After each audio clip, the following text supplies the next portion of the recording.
casa, qué gusto que estén aquí, porque el día de hoy vamos a conocer un poco acerca de la biografía de una persona muy importante, que es Rosalind Franklin. Muy bien, pero antes de conocer su historia, vamos con ajo listo para lavar nuestras manos. ¡Ja, ja!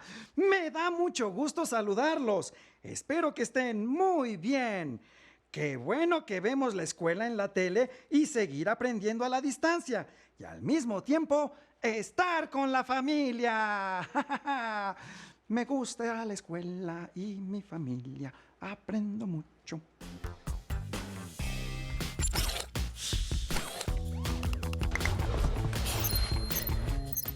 ¡Atención! ¡Atención! A continuación, información importante. Lavarnos las manos varias veces al día es importante para prevenir cualquier enfermedad. Sigue estos pasos para hacerlo correctamente. Moja tus manos. Usa suficiente jabón. Frota tus palmas una con la otra. Ahora, frota la palma de una de tus manos contra el dorso de la otra, entrelazando los dedos. Repite lo mismo con la otra mano. Frota los dedos. Ahora haz como que rasguñas la palma de tus manos para lavar tus uñas. Enjuaga tus manos con agua. Sécalas con una toalla. ¡Y listo! ¡Tus manos están limpias! Si no tienes agua y jabón, usa desinfectantes a base de alcohol. ¡Cuídate! Y entonces, ¿qué vamos a ver en esta clase de hoy? Chicos, María, ¿recuerdan que en la sesión anterior hablamos acerca de la violencia de género que sufren muchas mujeres por el simple hecho de ser mujeres? Sí, también hablamos de ciertas creencias sociales como adivinar si el bebé es niña o niño. Así es. Además, hablamos del violentómetro, ¿sí se acuerdan?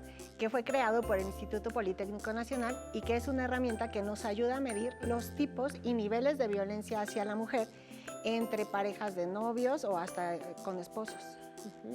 A pesar de que incontables mujeres han sufrido violencia desde hace muchísimos años, a lo largo de la historia también hay una gran cantidad de mujeres que a pesar de eso han destacado en sus actividades o en sus profesiones.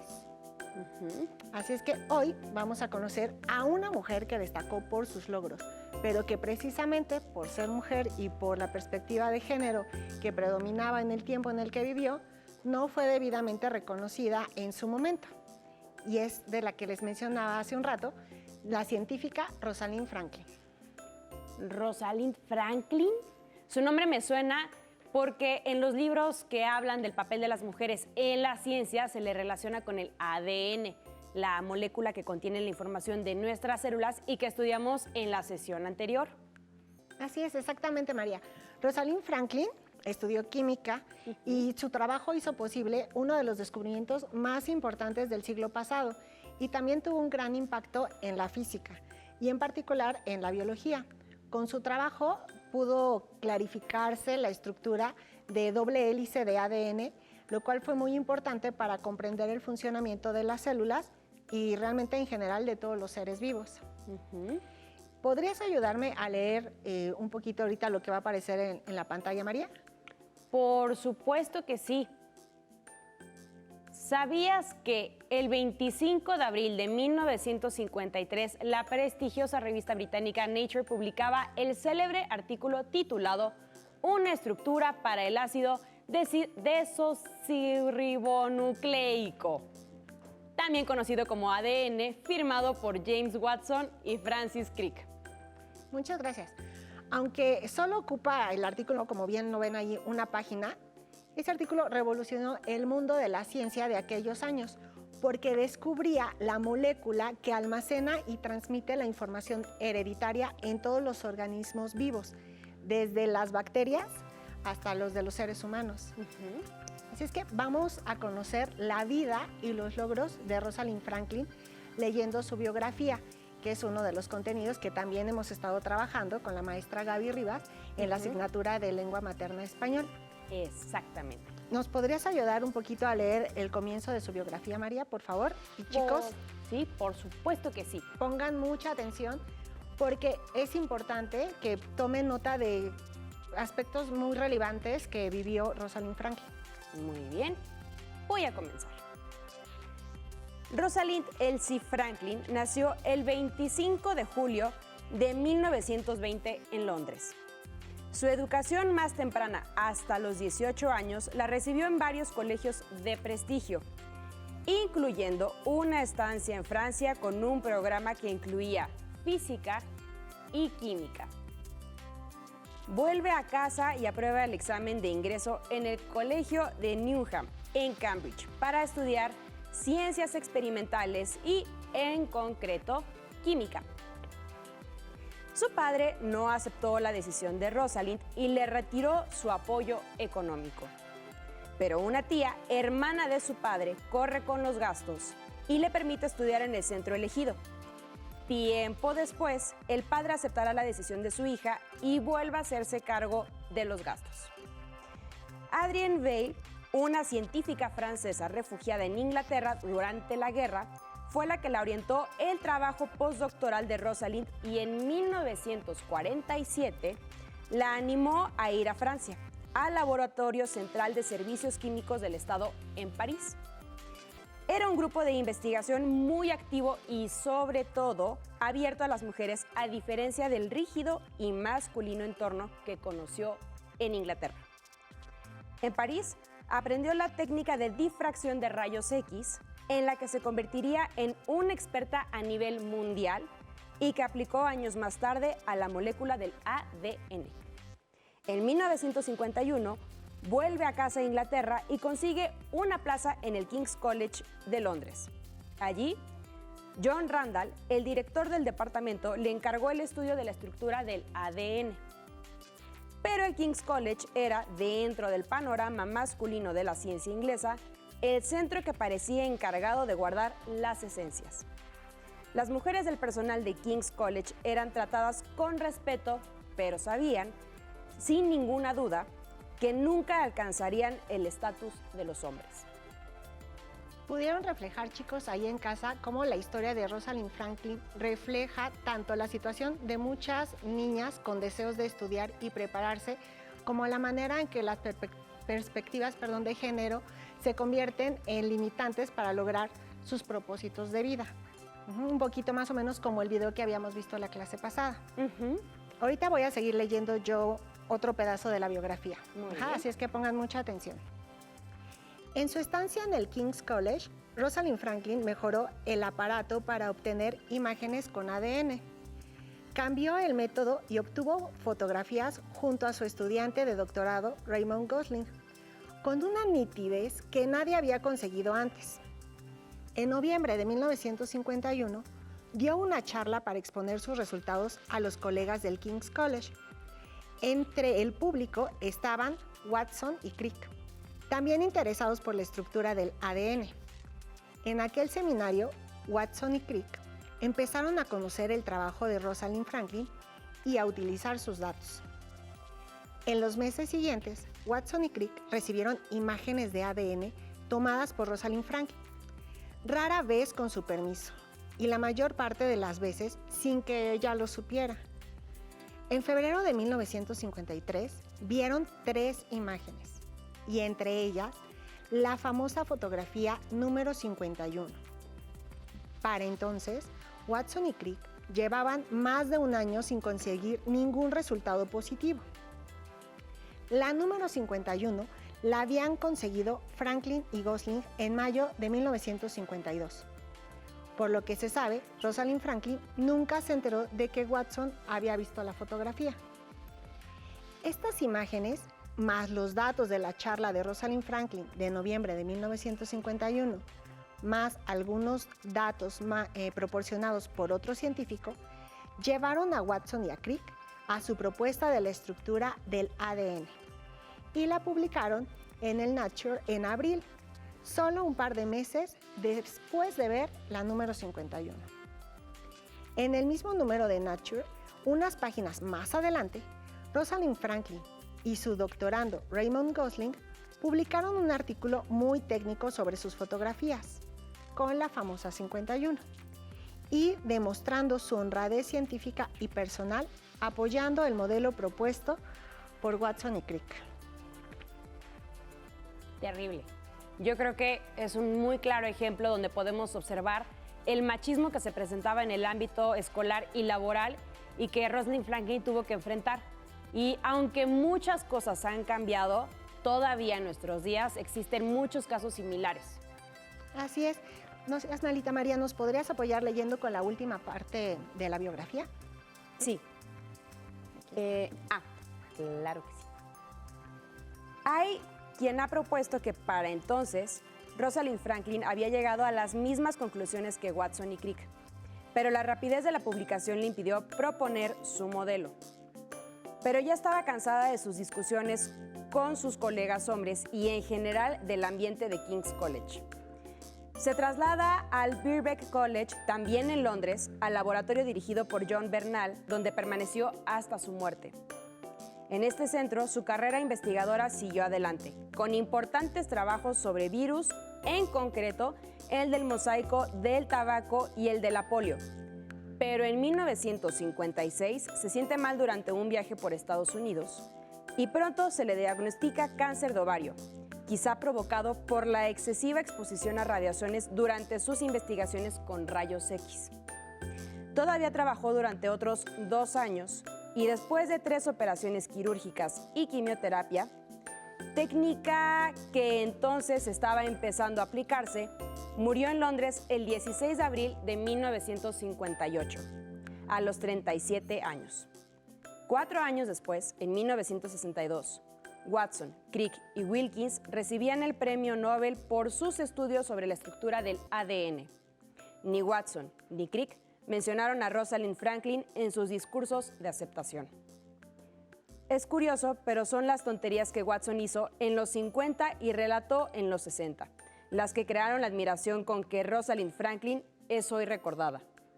Sus colegas del King's College la consideraban demasiado francesa, es decir, liberal en sus costumbres, vestidos, intereses intelectuales y temperamento. Era directa y apasionada, le encantaba el debate, era seria y a veces dura y abrasiva. Muchas gracias. Como pudieron ver, la falta del reconocimiento por su trabajo siguió hasta su muerte. Cómo a pesar de lo que pasó, ella siguió trabajando y aportando nuevos logros y hallazgos hasta que mucho tiempo después se le ha dado el reconocimiento ya merecido. Es más, ¿sabían que el premio Nobel no se otorga de manera póstuma? Solo se entrega en vida a quienes lo ganan.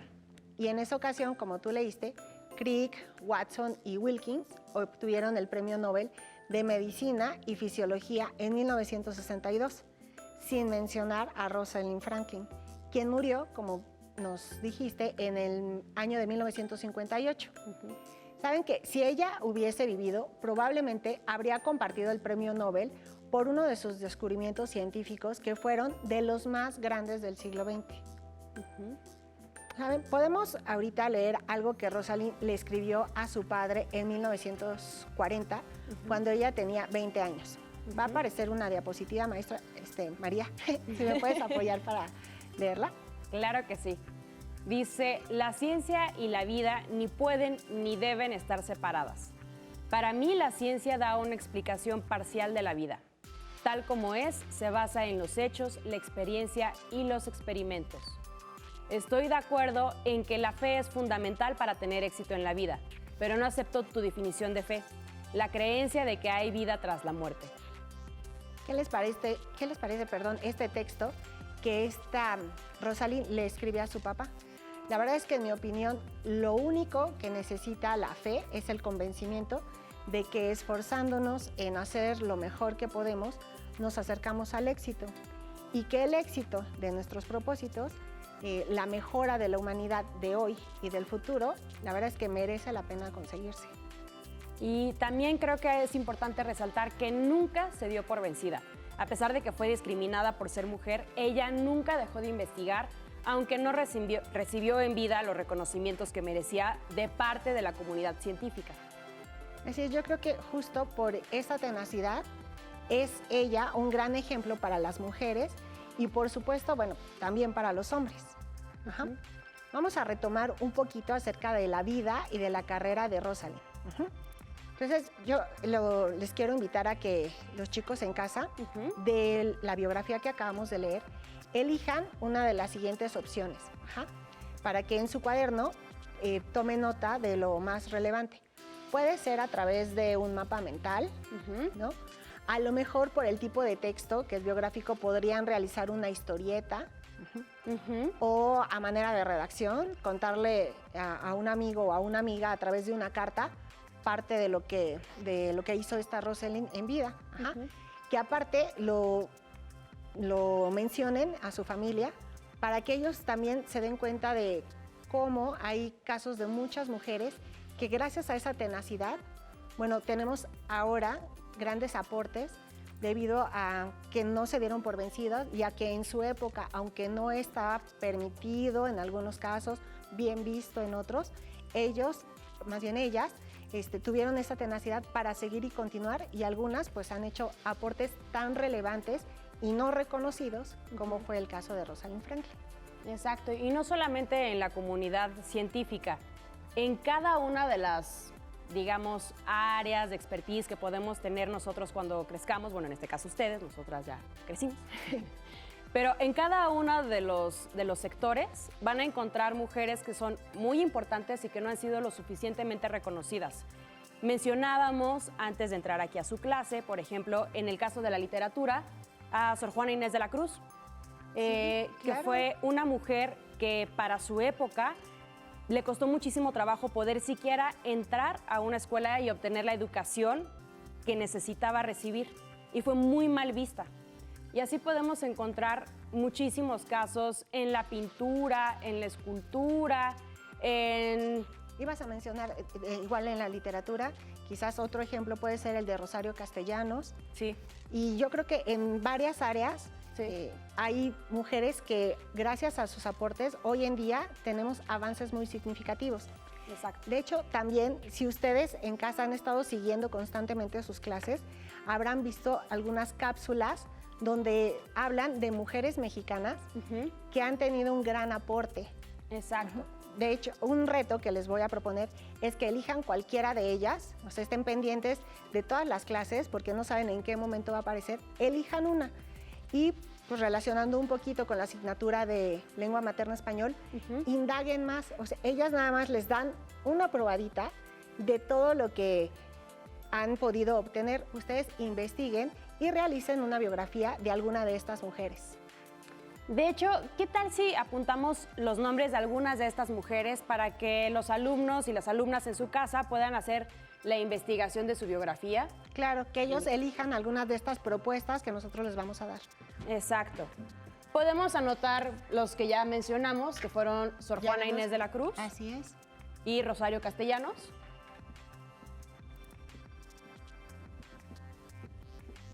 Recuerden, Sor Juana Inés de la Cruz, escritora.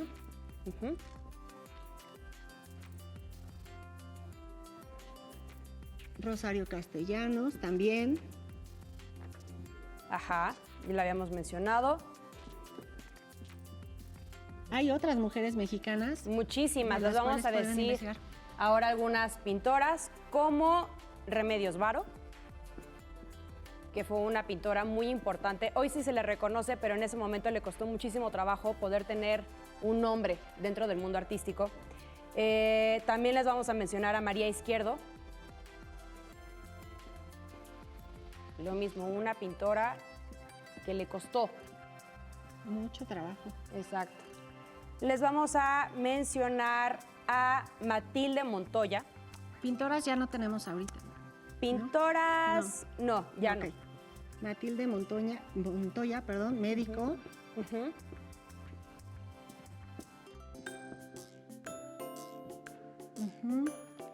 Juana Belén Gutiérrez de Mendoza. Esta, en el momento en el que investiguen, se darán cuenta, pero fue la primera mujer directora de un periódico de corte político durante la Revolución. Tiene una vida apasionante. Imagínense, en esa época donde las mujeres no tenían... No podían ni siquiera acceder a la educación. Claro. También tenemos a Silvia Torres Castilleja, que fue la primera mujer mexicana doctora en astronomía.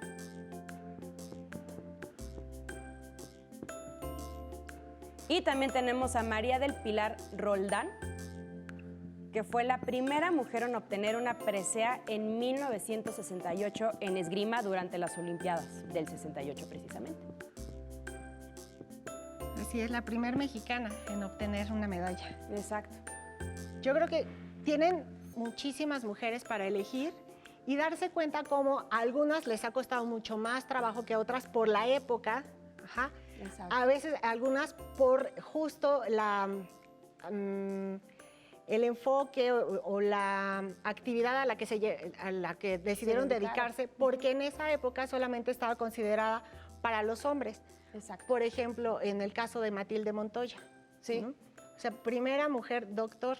Tuvieron ahí que cambiar hasta políticas de la universidad para poderle dar su título. Sí, o el caso de Juana Belén. Las mujeres en esa época era muy mal visto que hablaran de política, lo tenían casi prohibido. Entonces, lo que logró es trascendental para todas las mujeres que actualmente se dedican al periodismo. Lo que decíamos durante la época, que es lo más importante. Exacto. ¿No? Y también ustedes seguramente conocen algunos otros casos que a ustedes les interesen. Pueden ser de cualquier sector. Pueden ser arquitectas, pueden ser doctoras, no sé, se me ocurre, por ejemplo, ya que mencionamos en las sesiones anteriores a Malala, también pueden hacer la biografía de Malala, aunque no es mexicana, pero lo que ha hecho para la educación de los niños es también fundamental para nuestra sociedad. Y yo creo también como una recomendación, hablen con sus mamás, tías, primas, hermanas, con cualquier mujer que esté dentro del sector laboral y pregúntenles cuál ha sido su experiencia, si han tenido dificultades, si en algún momento han sentido que no han sido lo suficientemente reconocidas y cómo han librado estas situaciones, qué han hecho, en qué casos no se han sentido menospreciadas, qué les ha costado, Claro. o dónde también han tenido éxitos, porque es parte de esta experiencia es también tener éxitos dentro de este mundo laboral y que sean reconocidos. Recuerden que esta clase ha sido continuidad de lo que hemos visto acerca de la violencia de género.